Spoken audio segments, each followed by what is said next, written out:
the biggest brand you can think of in sports apparel? What's the biggest ones you can think of? A lot of Nike, right?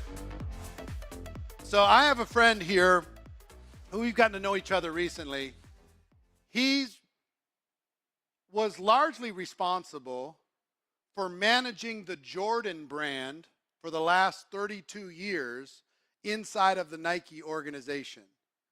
He knows a tremendous amount about branding, not only branding for Nike, but how that can impact and how you can make decisions on branding yourself. So he's going to come out here. We're going to have a conversation. Please welcome to the stage Gentry Humphrey. Come on out, Gentry. Hey, man. Yes. How are you? Man, great to see you. Great to see you. You good? So, are we going to have chairs? What's up, everybody? Do we have chairs or no? Bring out a couple chairs for us. So, Gentry Humphrey, while they're doing that, come on over here. All right. So, look at those shoes. He's got fancy shoes. Gentry's responsible for, has to be, billions of dollars in sales. Yeah. Is that accurate? Have a seat. That's quite accurate, especially over a 32-year career. Can we bring his mic up a bit? Yes. Over a 32-year career? Yeah, that usually comes with the territory. A lot of revenue that's attached to it. So, look, these guys are all entrepreneurs. They're all home-based business, solopreneurs, and I'm of the belief that building a brand as a person, which you've done as well. Yep. And you've helped Michael Jordan do. Yep. Is a big deal in terms of marketability out in the market. You'll attract more people, more opportunities will show up, more people will respond to you and help you grow as an entrepreneur. So when you think about brand, what comes to mind? I think the first thing that comes into mind for me is you will not be successful in creating your brand if you truly don't understand the essence and you can't define what your brand is. So for instance, the easy thing for people to do is talk about their brand and everything. So I said standards, you're saying your essence. Yeah. Okay. But it's what you're known for, right? Exactly. Okay. Exactly. The easy thing for people to do is talk about all of the great things that they do. But really, where the magic comes from is when you understand the opportunities that you have. You have to be able to define what it is that you're not doing to help you get to another place. Michael Jordan is a great example of that. One of the greatest athletes to play the game of basketball. In order to sustain that greatness, the first thing he'll tell you is I had to identify the weaknesses of my game and turn them into strengths. Once I'm able to turn those weaknesses into strengths, now my game is complete and I can sustain that excellence. The thing that you're doing here is phenomenal. You're giving folks an opportunity to understand what it's going to take for them to build their own brands.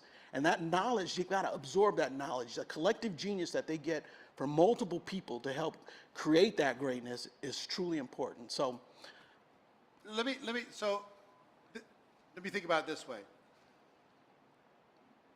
How many meetings you had to be sitting in thinking about little things, like the color, detail. How detailed did you need to be in order to be able to kind of build a sustained brand over time? Oh, it's everything. And how closely did you guard against people trying to change that? All the time.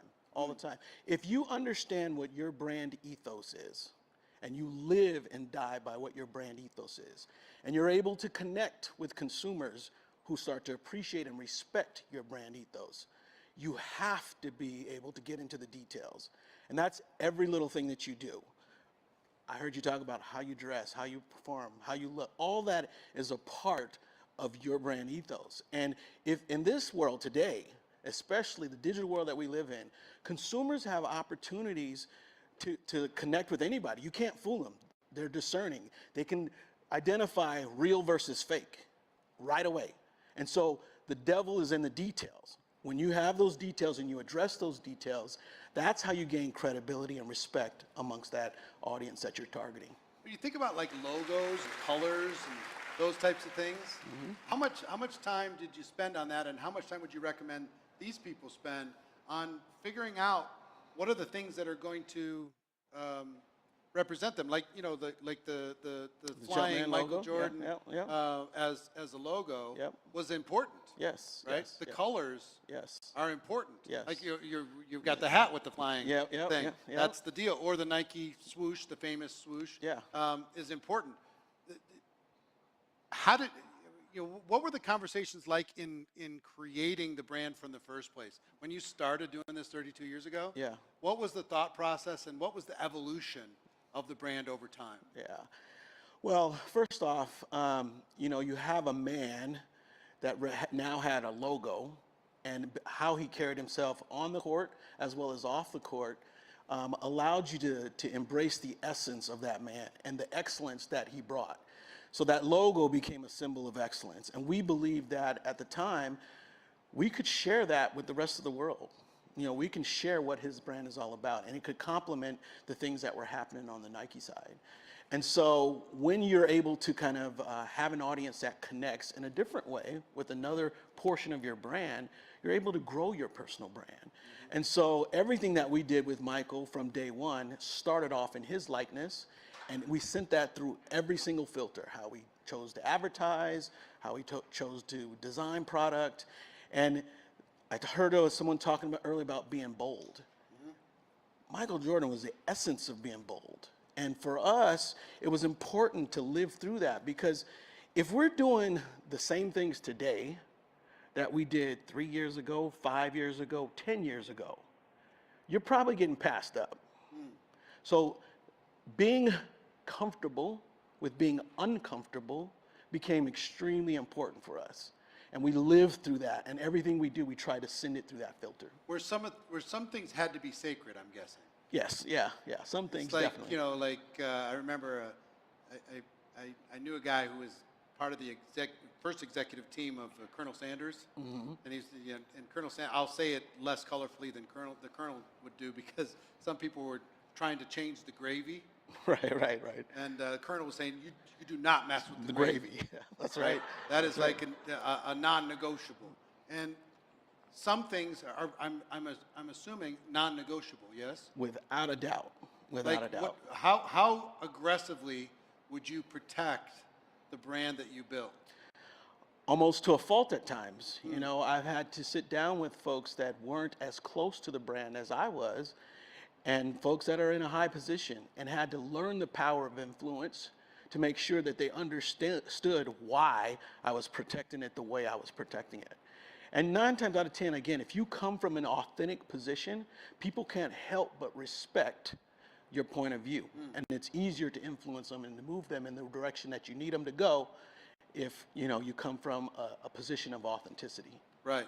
So, I mean, with all of this, what I find fascinating, Nike's, an amazing, admired brand, and Jordan brands are incredible as well, is what are the lessons that we could learn from that? What are the lessons we could learn from a Richard Branson? What are the lessons we could learn from an Elon Musk and how he's branding himself? He's branding himself completely different than a Tim Cook from Apple. Yeah.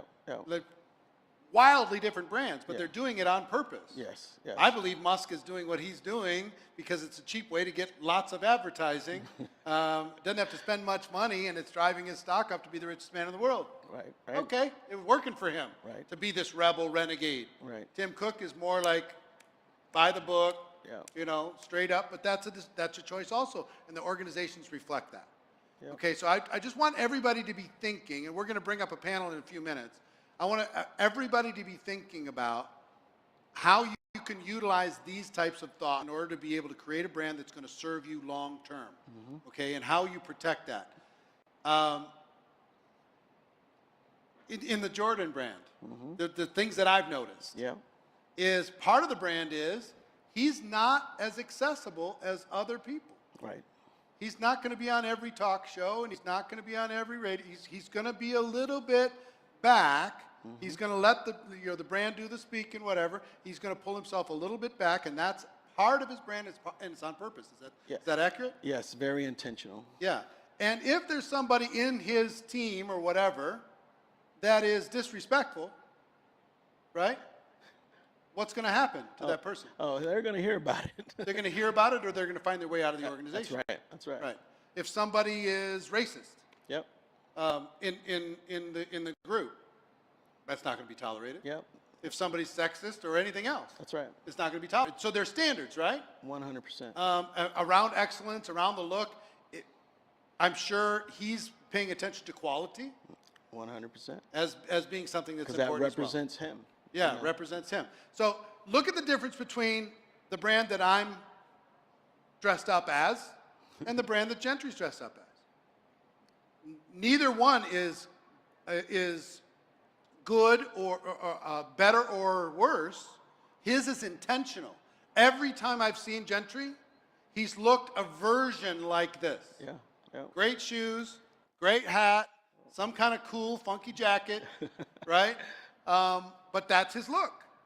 And it probably wasn't always your look, was it? No, but I did realize that at some point, You were part of the brand. yes, and if I wanted people to truly understand me, and when they saw me on a consistent basis, they knew what my look was going to be.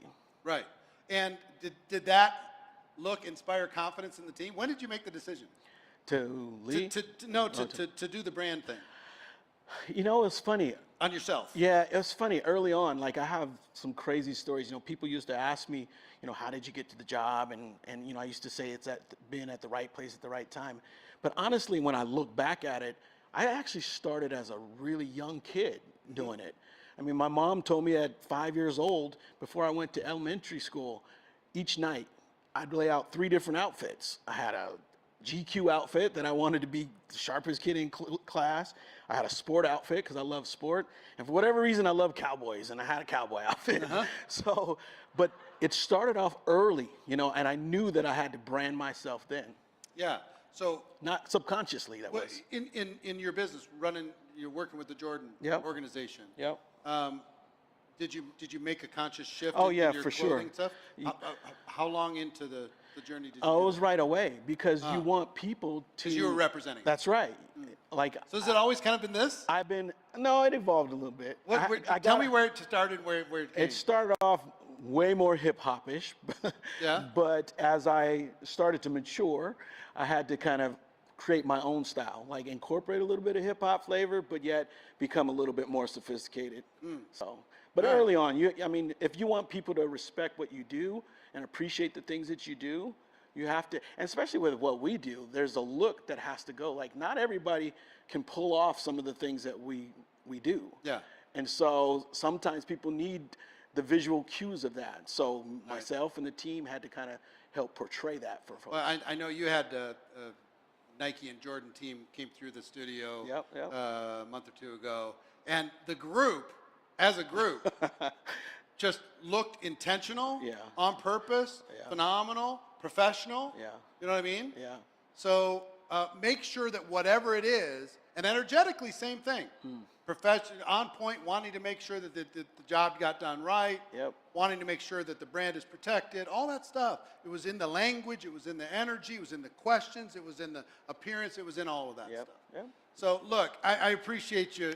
I knew this was the last second thing. Oh, no worries. Coming in and offering some tips as far as what you can do. Ladies and gentlemen, would you show some hands and give some love to Gentry Humphrey? Would you do it? Appreciate it.